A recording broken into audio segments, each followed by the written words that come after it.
आज pastor Joseph Prince के साथ बाइबल के सभी पात्रों में से एक है जो मसीह से सबसे अधिक मिलता जुलता है। आमीन।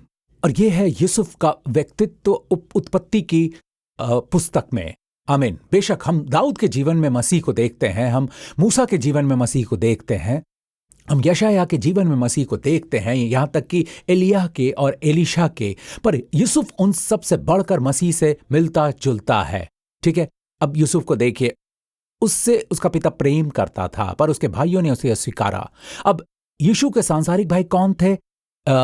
यहूदी लोग। आमीन। यीशु इजराइल में आया और बहुत जल्द हम फिर से क्रिसमस मनाने वाले हैं। आमीन। और हमारे प्रभु यीशु का जन्म जब समय पूरा हुआ, वो इजराइल में आया, उसने अपने पुत्र को भेजा जो स्त्री से जन्मा और व्यवस्था के अधीन उत्पन्न हुआ, ताकि व्यवस्था के अधीनों को मोल लेकर छुड़ा ले और हमको लोपालक होने का पद मिले। तो परमेश्वर ने अपने पुत्र को भेजा। तो पुत्र सदा पिता के साथ था। आमीन। और वे दोनों एक हैं। पर समय समय पर जब समय पूरा हुआ, बाइबल कहती है परमेश्वर ने अपने पुत्र को भेजा।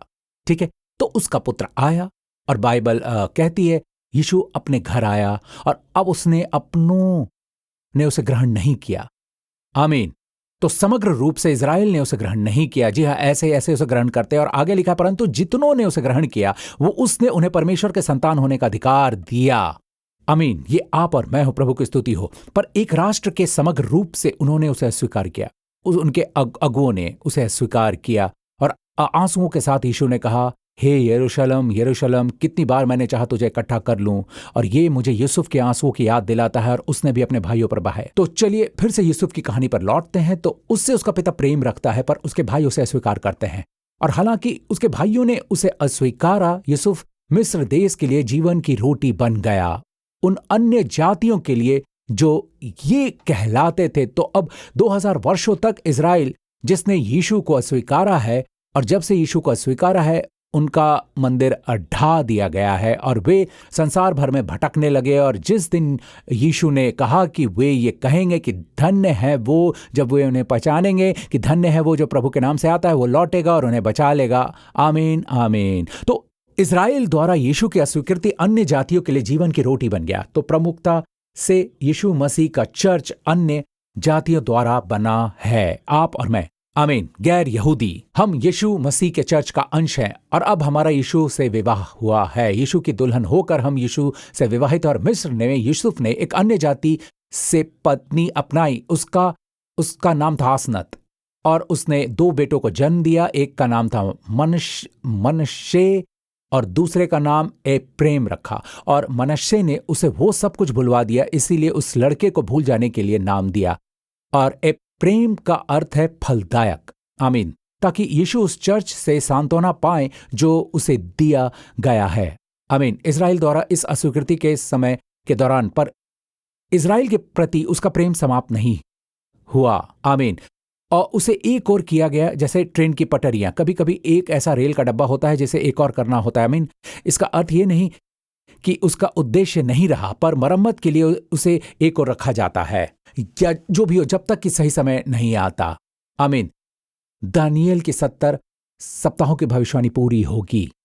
तो फिलहाल मुख्य रूप से हम वहां हैं जहां यीशु हमें रोटी दे रहा है। आमीन। संसार भूख से मर रहा है। जब संसार, आमोस 8:11 में बाइबल कहती है, परमेश्वर यहोवा की ये वाणी है, देखो ऐसे दिन आते हैं जब मैं इस देश में महंगी करूंगा, उसमें न तो अन्न की भूख और न पानी की प्यास होगी, परंतु यहोवा के वचनों के सुनने ही भूख प्यास होगी।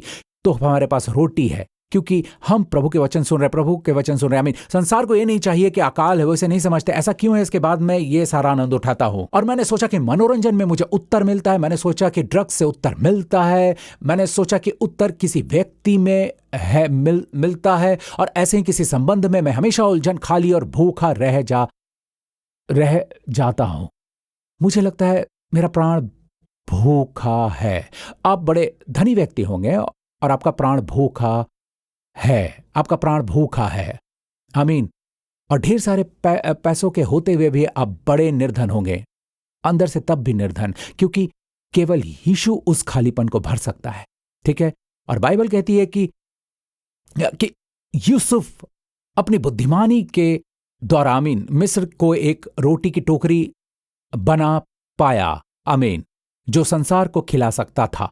आपको याद है कि यूसुफ के भाई जो दासियों से जन्मे थे, दासी स्त्रियों से, ठीक है, जैसे बिल्हा और जिल्पा और अन्य, सिवा ये कि याकूब की 2 वैध पत्नियां थी, लिया जो पहली थी और राहेल। अब राहेल का अर्थ है मेमना, तो वो एक चित्र है जैसे सारा, नई वाचा, अनुग्रह, आमीन। पहले लिया आई, याकूब ने पहले उसे विवाह किया, और जो लिया है वो व्यवस्था का चित्र है। बाकी के बच्चे उन दासियों से जन्मे, दासी स्त्रियों से, ठीक है। और वे सब उनसे इज़राइल के 10 गोत्र हैं। इज़राइल के 10 गोत्र थे, मुझे पता है, पर तो वास्तव में यूसुफ और बिन्यामीन हैं। तो हमारे पास यूसुफ और बिन्यामीन है, एक ही माता से। वो माता कौन थी? राहेल। और हमें स्थापित करना और बिन्यामीन कौन है, ठीक है, क्योंकि वचनों में बाइबल कहती है वो उन सभी में सबसे पसंदीदा है। पिता उससे सबसे अधिक प्रेम करता था और यूसुफ भी उससे सबसे अधिक प्रेम करता था, उस स्वर्गीय यूसुफ द्वारा जो प्रभु हमारा यीशु है। और बिन्यामीन कब सामने आता है? अकाल के समय। देखते हैं उत्पत्ति 41, जब मिस्र का देश भूखा मरने लगा, तब प्रजा फिरौन से चिल्ला चिल्ला कर रोटी मांगने लगी, और वो सब मिस्रियों से कहा करता था, यूसुफ के पास जाओ और जो कुछ वो तुमसे कहे वही करो। सो जब अकाल सारी पृथ्वी पर फैल गया, क्या यह सच नहीं है? वो महामारी, हम कह सकते हैं कि महामारी सारी पृथ्वी पर फैल गई है ना। और यूसुफ ने सब भंडारों को खोल दिया, और बिल्कुल यही हो रहा है। अगर आप इब्रानियों के पत्री के यंग अनुवाद को देखेंगे, जो सब अकाल सारी पृथ्वी पर फैल गया, तब यूसुफ ने अन्न से भरे सब भंडारों को खोल दिया। यूसुफ हमारा स्वर्गीय यूसुफ अब सारे चर्चेस को खोल रहा है, और जिस मिनिस्ट्री में अन्न है, डिजिटल हाईवे पर, आमीन आमीन, इस समय वो भंडारों को खोल रहा है, आमीन आमीन। न केवल एक, सारे भंडारों को, हर जगह जहां भुट्टे हैं, जहां अन्न है, जहां रोटी है, आमीन। क्या अब हम सब ऑनलाइन नहीं जा रहे हैं? आमीन। और अब हर जगह अन्न बंटने लगा है, और ये कौन कर रहा है? कौन कर रहा है? हमारा प्रभु यीशु। क्या इस अकाल के पीछे वही है? नहीं, आमीन। वो केवल आपूर्ति के पीछे है, आमीन। पर जो हो रहा है वो उसका लाभ उठाएगा, और अब हम यही देख रहे हैं। और इस समय यूसुफ ने कहा अब रोटी नहीं मिलेगी। उसने अपने भाइयों से कहा, जब पहली बार वो अपने भाइयों के सामने आया, वो एक मिस्री जैसा दिखाई देता था, वैसे वस्त्रों में, उन्होंने उसे पहचाना नहीं। तो पहले आगमन में जब यीशु अपने भाइयों के सामने प्रकट हुआ, इज़राइल अपने मसीहा को नहीं पहचान पाया। पर जब दूसरी बार प्रभु प्रकट हुआ, जब दूसरी बार वो उनके सामने आया, बाइबल कहती है उसने स्वयं को प्रकट किया, आमीन। और अब हम दूसरी बार पर चलते हैं। पहली बार वैसे तो जब उसने उन्हें देखा, उसने उन पर भेदी होने का दोष लगाया और उनकी प्रतिक्रिया देखी, क्या वे अपने भाइयों का समर्थन करेंगे? उसने शिमोन को बंधुआ बना लिया। शिमोन इस नाम का अर्थ है सुनना। तो जब प्रभु ने शिमोन को बंधुआ बनाया, उसने कहा कि जाकर अपने सबसे छोटे भाई को यहां लाओ, और अब और रोटी नहीं मिलेगी, तुम मेरा चेहरा अब नहीं देखोगे, और न तो तुम्हें कोई रोटी मिलेगी जब तक बिन्यामीन को साथ नहीं लाते। अब तक उसने ये नहीं कहा, तुम बिन्यामीन, तुम्हारे छोटे भाई को यहां लाओ तो मैं तुम्हारे भाई को आजाद करूंगा, आमीन। और वे दोबारा यूसुफ के सामने आए। अब देखो, ये पहली बार था जब यूसुफ ने अपने भाई को देखा इतने वर्षों के बाद। जब पिछली बार देखा था तब वो बहुत छोटा था, अब वो जवान है, और उसने अपने भाई को देखा। शायद तब तक वो नौजवान हो चुका था, और उसने अपने भाई को देखकर ये महसूस किया, उसने समानता देखी। इस अकाल के समय हमारा प्रभु यीशु इसी के इंतजार में है, बिन्यामीन की पीढ़ी को खड़ा करने। ये देखो, उनके साथ बिन्यामीन को देखकर यूसुफ ने अपने घर के अधिकारी से कहा, उन मनुष्यों को घर पहुंचा दो और पशु मार के भोजन तैयार करो। किसे मारकर? एक पशु को। यह कब हुआ? जब यूसुफ ने बिन्यामीन को देखा। भाई रोटी के लिए आए थे। यूसुफ या हमारे प्रभु यीशु ने उन्हें मांस खिलाया, आमीन आमीन। उन्हें रोटी की अपेक्षा थी, उन्हें मांस मिला, आमीन। परमेश्वर हमारी अपेक्षाओं से बढ़कर देता है, वो हमारी प्रार्थनाओं का उत्तर देता है। नहीं, वो हमारी प्रार्थनाओं से बढ़कर देता है, आमीन। हमारे मांगने और हमारे सोचने से कहीं अधिक बढ़कर देता है, आमीन। ये देखो, तब उसने आंखें उठाकर और अपने सगे भाई बिन्यामीन अपने मां के बेटे को देखकर पूछा, क्या तुम्हारा वो छोटा भाई जिसकी चर्चा तुमने मुझसे की थी, क्या यही है? तो अब उसने दूर से देखा और उसने अपने अधिकारी से कहा, सही है, जेवनार तैयार करो, दोपहर का भोजन बाद में मैं वापस आऊंगा और उससे पहले उस पुरुष को मेरे घर पर लाओ। क्यों? इसलिए उसने उसे दूर रखा, पर अब उसे पास से देखा। तब उसने उससे क्या कहा?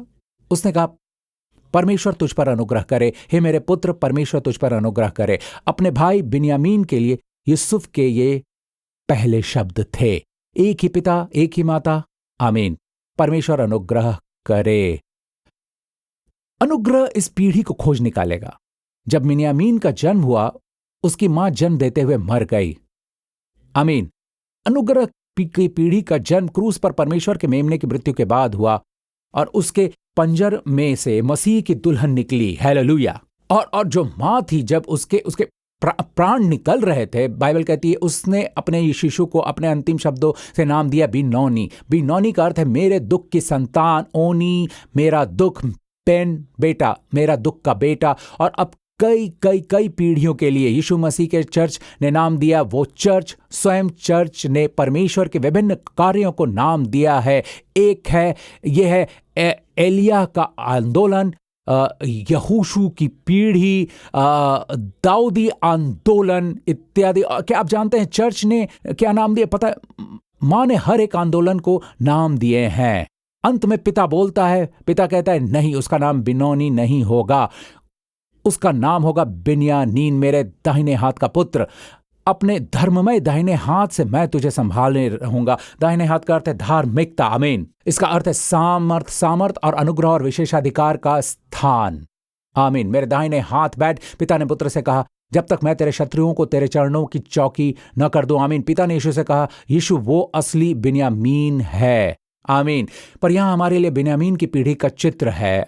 आमीन। यीशु वो स्वर्गीय यूसुफ है जो बिन्यामीन की पीढ़ी को देखता है। वो कैसे बिन्यामीन पीढ़ी के उत्थान के लिए तरसता था। एक ऐसी पीढ़ी जो भ्रष्ट न हुई हो। और पता है, जैसे उसका था वैसे ही वो भी हमारा स्वर्गीय पिता, ठीक है, परंतु अलग मां से, जैसे व्यवस्था के संतान, ठीक है। उसके 10 भाई व्यवस्था का प्रतिनिधित्व करते हैं, दासी स्त्रियों से जन्म लेकर। और अब हम एक पीढ़ी को देखते हैं जो संपूर्ण अनुग्रह है।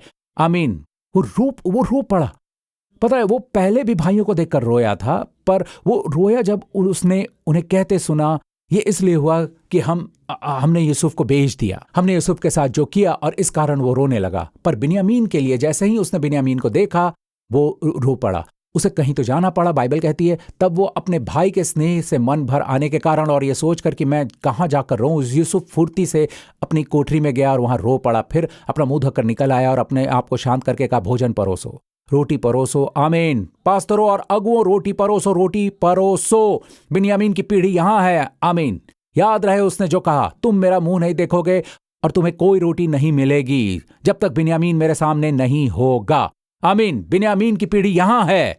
और बिन्यामीन कब सामने आया? जब सारी पृथ्वी पर अकाल था। आमीन। हम इसके पूरे होने की ओर आ रहे हैं। बिन्यामीन की पीढ़ी यहां है। मैंने कहा बिन्यामीन की पीढ़ी यहां है। हालेलुया। आमीन। तब यूसुफ अपने सामने से भोजन वस्तुएं उठा उठा के उनके पास भेजने लगा, और बिन्यामीन को अपने भाइयों से 5 गुना अधिक भोजन वस्तु मिली, और उन्होंने उसके संग मनमाना खाया पिया। बिन्यामीन की भोजन वस्तु 5 गुना थी। आमीन। 5 अनुग्रह का नंबर है, कृपा का नंबर है। हालेलुया।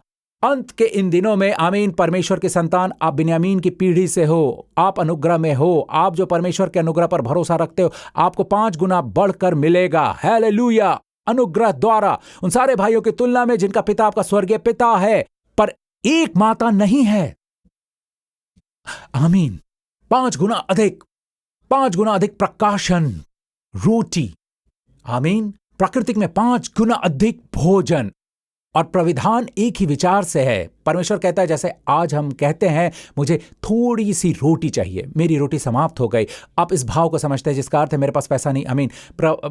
प्राविधान का प्रतिनिधित्व करता है। आपके पास उनसे अधिक 5 गुना अधिक प्रावधान है, जिनका भी वही स्वर्गीय पिता है, पर वे व्यवस्था के अधीन हैं। जब आप अनुग्रह पर हैं मित्रों, आपका प्राविधान 5 गुना अधिक होगा। इतना ही नहीं, केवल भोजन ही नहीं। देखो, यूसुफ ने बिन्यामीन के वस्त्रों के रूप में क्या दिया।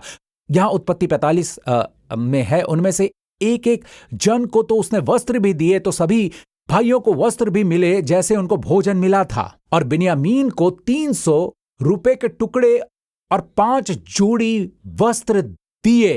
हालेलुया! और 5 जोड़ी वस्त्र दिए। हालेलुया! हालेलुया! 5 जोड़ी वस्त्र महिलाओं। हालेलुया! कल्पना कीजिए, 5 जोड़ी वस्त्र महिलाओं। और प्रभु ने, यूसुफ ने क्षमा नहीं मांगी, उसने बिन्यामीन पर वो कृपा की जो अन्य भाइयों पर नहीं हुई। आमीन। अन्य भाई बस देखते ही रह गए। आमीन। उनके पास वस्त्र तो थे, पर बिन्यामीन के पास 5 गुना अधिक वस्त्र थे। आमीन। उसके पास 5 गुना अधिक वस्त्र थे, और वस्त्र हमेशा अभिषेक का चित्र दर्शाते हैं। आमीन। आपका व्यवसाय, आपका अभिषेक, आपका प्रवाह, आप उस प्रवाह में बहोगे जिसे बाइबल कई गुना अनुग्रह कहती है। आमीन। पर हम वास्तविकता को न टालें कि प्राकृतिक प्रावधान भी है। आमीन। जहां 5 गुना अधिक भोजन है, 5 गुना वस्त्र है। पहाड़ी उपदेश याद है, यीशु ने कहा कि अपने प्राण के लिए यह चिंता न करना कि हम क्या खाएंगे और क्या पिएंगे, और न अपने शरीर के लिए क्या पहनोगे। आमीन। बिन्यामीन की पीढ़ी, वे जिन पर अनुग्रह हुआ है, पेट भर खाएंगे। आमीन। आत्मिक रूप और शारीरिक रूप से भी, और बहुत कुछ पहने के। आमीन। न केवल शारीरिक रूप से, आमीन, पर हम इसे इससे अलग नहीं कह सकते। प्रावधान वहां है, पर कई गुना अनुग्रह के साथ, परमेश्वर के कई गुना अनुग्रह को ओढ़कर बड़े आयामों के कार्य करते हुए। आमीन। वे बड़े कार्यालयों में प्रभु की स्तुति हो, प्रभु ने आपके लिए रखा है। आमीन, आमीन, आमीन, आमीन। भूलना नहीं, रोटी चंगाई का एक चित्र है। चंगाई रोटी का प्रतिरूप है, बच्चों की रोटी। आमीन। आप 5 गुना अधिक स्वस्थ होंगे यीशु के नाम से। आमीन, आमीन, आमीन, आमीन। जबकि दूसरों को चंगाई परोसी जा रही है, आपको 5 गुना अधिक परोसी गई। आमीन, आमीन। प्रभु की स्तुति हो। धन्यवाद यीशु, धन्यवाद यीशु। तब यूसुफ ने अपने भाइयों से कहा, जाकर मेरे पिता को यहां लाओ। आमीन। और उसने 10 गधों पर मिस्र की अच्छी वस्तुओं को लाद कर भेजा। वैसे हम पिछले वचन पर फिर से चलेंगे। मैं बताना चाहता हूं कि उसने उसे चांदी के 300 रुपए भी दिए। अब 300 विजयी होने वाले उन चुने हुए लोगों का चित्र है, और चांदी छुटकारा है। चांदी का अर्थ छुटकारा है, उसका अर्थ छुटकारा होता है। तो शुरू में ये बिन्यामीन के थैले में थे, जिसे वो अन्न भरने के लिए लाए थे, है ना? ठीक है। बिन्यामीन के थैले में चांदी का प्याला मिला, यूसुफ का चांदी का प्याला।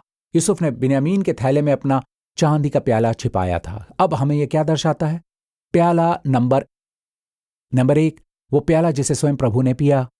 आमीन। प्याला उसने गतसमनी में पिता से प्रार्थना की थी कि हे मेरे पिता, यदि हो सके तो यह कटोरा मुझसे टल जाए, तो भी जैसा मैं चाहता हूं वैसा नहीं, परंतु जैसा तू चाहता है वैसा ही हो। और उसने प्याला पीकर खाली कर दिया। ठीक है। न्याय का प्याला, हमारे सारे पापों का प्याला, अधर्म का प्याला, वो प्याला जो हमारी ओर किया गया, वो प्याला जिसे हमें ही पीना था, न्याय दंड और वो यातना उसने हमारे बदले पी लिया, ताकि वो चांदी का खाली प्याला। चांदी एक चित्र है। बाइबल में धातुओं का अर्थ होता है सोना देवत्व है। आमीन। परंतु चांदी हमेशा छुटकारा है। और बिन्यामीन के थैले में चांदी के खाली प्याले का अर्थ है, सारे भाइयों में जिस पर प्रभु को भरोसा है वो संसार से कहेगा, परमेश्वर अब तुम पर क्रोधित नहीं है। प्रकाशित वाक्य की पुस्तक याद है? परमेश्वर के क्रोध प्रकोप को प्याले कटोरे उड़ेलते हैं। अब आपके और मेरे लिए परमेश्वर का प्रकोप नहीं रहा। जब हमने यीशु पर अपना भरोसा रखा, बिन्यामीन की पीढ़ी के लिए यह संदेश है, न तो क्रोध, न तो प्रकोप, न तो न्याय। चांदी छुटकारे की बात करती है। क्रूस पर हमारे प्रभु यीशु ने इसे खाली कर दिया। आमीन। और क्योंकि हम प्रभु यीशु मसीह पर विश्वास करते हैं, हमारे भविष्य में प्रकोप की जगह नहीं है, हमारे भविष्य में न्याय दंड नहीं है। आमीन। प्रभु के नाम की स्तुति हो। उसने हमसे प्रेम किया, अंत तक उसने हमसे प्रेम किया। आमीन, आमीन, आमीन। यीशु के नाम की स्तुति हो। हालेलुया। प्रभु की स्तुति हो। पता है मित्रों, यह बिन्यामीन के आने के बाद हुआ। बिन्यामीन पहले से ही था, जब यूसुफ मिस्र में राजमहल में था सेवा करते हुए। क्यों? वाइसराय बनकर, जो वो पूरे मिस्र में दूसरा सबसे शक्तिशाली व्यक्ति था। बिन्यामीन बड़ा हो रहा था, पर तब तक कुछ नहीं हुआ जब तक बिन्यामीन यूसुफ के सामने आया। तो मैं ये कहकर समापन करना चाहूंगा, बिन्यामीन की पीढ़ी वो चाहता है आप उसके निकट आए, वो चाहता है आप उसकी उपस्थिति में रहें। मुझे पता है आपको ये आशीष चाहिए, आपको ये सफलता चाहिए। कभी कभी आप उसके पास सफलता पाने को आते हैं, पर क्या आप वो जानते हैं पहुंचाता आप केवल आए और उसके दर्शन पाए और ये जाने कि उसके पास आपके लिए बस अनुग्रह है, आपके लिए 5 गुना अधिक। उसके पास आपके लिए अनुग्रहकारी वचन है, वो आपसे प्रेम रखना चाहता है। क्या आप उसे आपको प्रेम करने का अवसर देंगे? क्या उसकी उपस्थिति में इस प्रेम का आनंद लेंगे? केवल जब बिन्यामीन यूसुफ के पास आया तब परिस्थितियां पलटने लगी, इजराइल के लिए भी। आमीन। इजराइल देश के लिए भी, जिसका प्रतिनिधित्व भाई करते थे और आज भी ऐसे भाई हैं जो अनुग्रह पर विश्वास नहीं करते। आमीन। उनका वही पिता है, मां अलग है, वैसे अब वे पलटने लगे हैं। सब कुछ पलटने लगता है जब बिन्यामीन यूसुफ के सामने आता है, उसके सामने। अब मेरे साथ ये प्रार्थना करो, कहो, स्वर्गीय पिता। आमीन। अब आप उसे ये कह सकते हैं कि हे पिता, तेरा धन्यवाद जो तू मुझसे प्रेम रखता है और तूने मेरे पापों के बदले अपने पुत्र को क्रूस पर मरने दिया। तेरा धन्यवाद कि यीशु मसीह मेरा प्रभु और उद्धार करता है। तेरा धन्यवाद जो तूने उसे मृतकों में से जिलाया, ये कहने कि मेरे सारे पाप मिटा दिए हैं। हे पिता, तेरा धन्यवाद कि यीशु मसीह मेरा चरवाहा है, मेरा प्रभु, मेरा परमेश्वर। प्रभु यीशु के नाम से धन्यवाद पिता। आमीन, आमीन, आमीन। मित्रों, अब आप वैसे व्यक्ति नहीं रहे जैसे आप कुछ मिनट पहले थे। आपका नए सिरे से जन्म हुआ है। अब आप वाचा की संतान हो।